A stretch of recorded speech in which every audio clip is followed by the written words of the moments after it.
How y'all doing? Alright, so I guess I'll figure I want to talk about sacrificing your children to Moloch. So we'll do a little art show, I think, while we talk.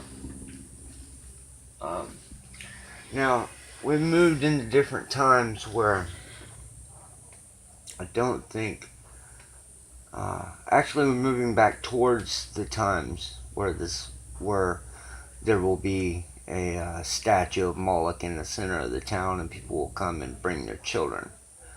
But uh, in order to progress to that, it's got to go through earlier stages where not everybody's aware of what's going on. So they do this in different ways now to sacrifice their firstborn to Moloch. Um, they slow kill them. So anybody who's watching this knows exactly what I'm talking about. I've been doing a lot of thinking. And, you know, I've been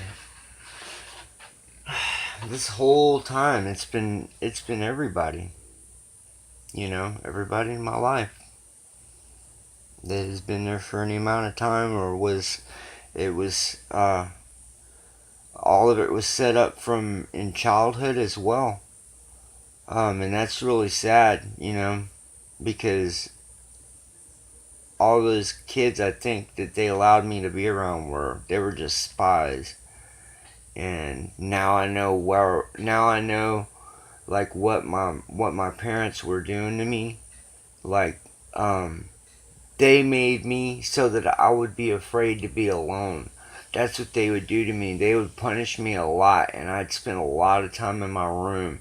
And then, like, I got as a kid, I got like disfellowshipped or whatever from the church, and uh, they would stick me in the car like 3 nights a week.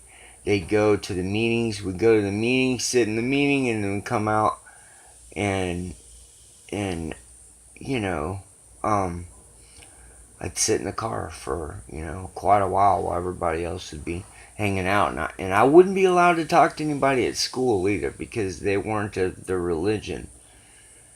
And so yeah, so like I can totally. I mean, I'm not blaming any. Like I said, this isn't me blaming my mom. This is me uh, pointing out how satanic ritual abuse gets people to do their children like this, to sacrifice to Moloch.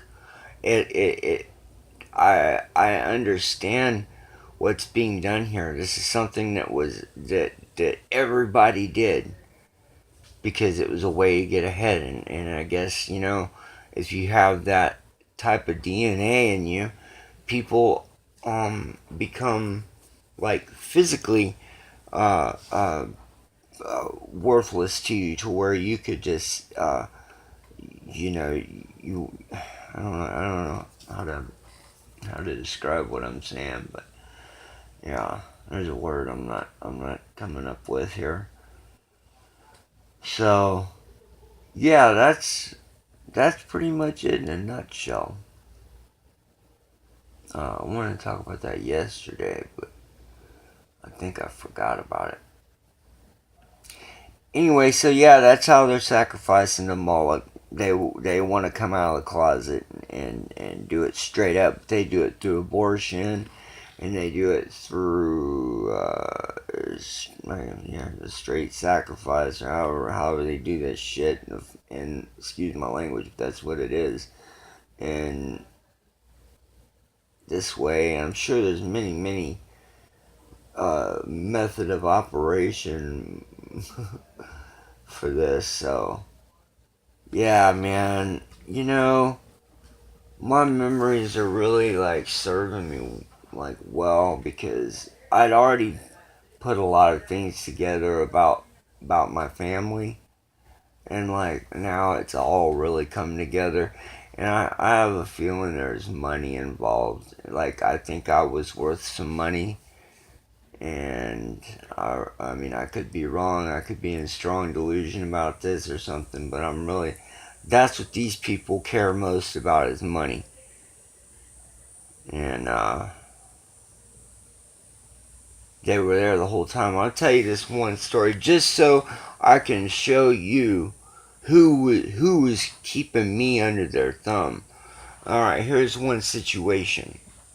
I wound up in Mexico, and I got in some trouble down there, and I got kicked out of Mexico.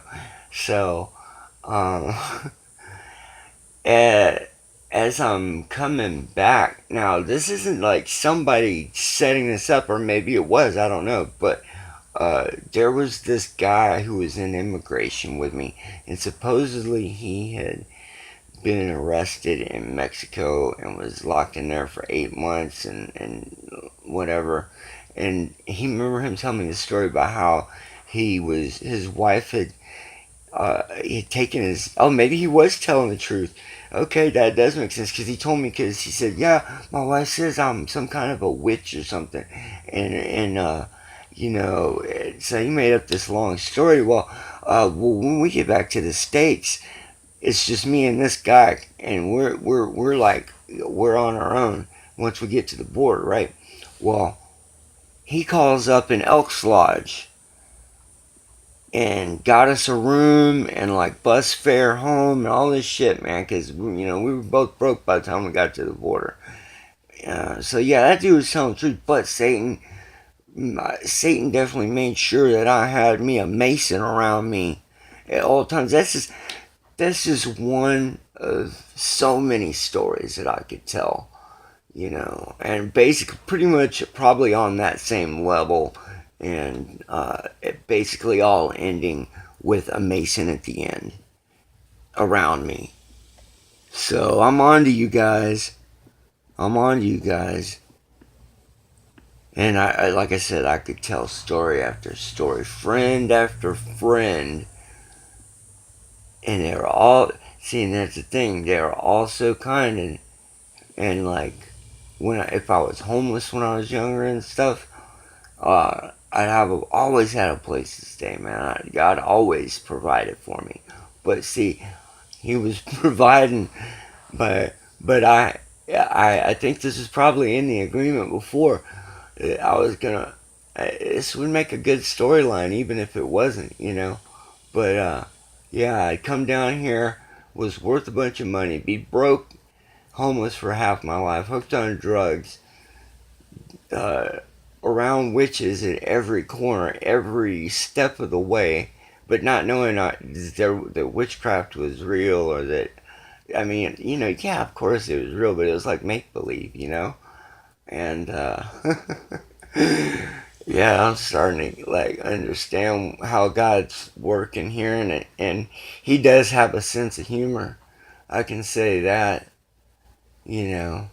So basically, this whole time I've been in danger, like literally the entire time I've been in danger, and I've had angelic protection around me.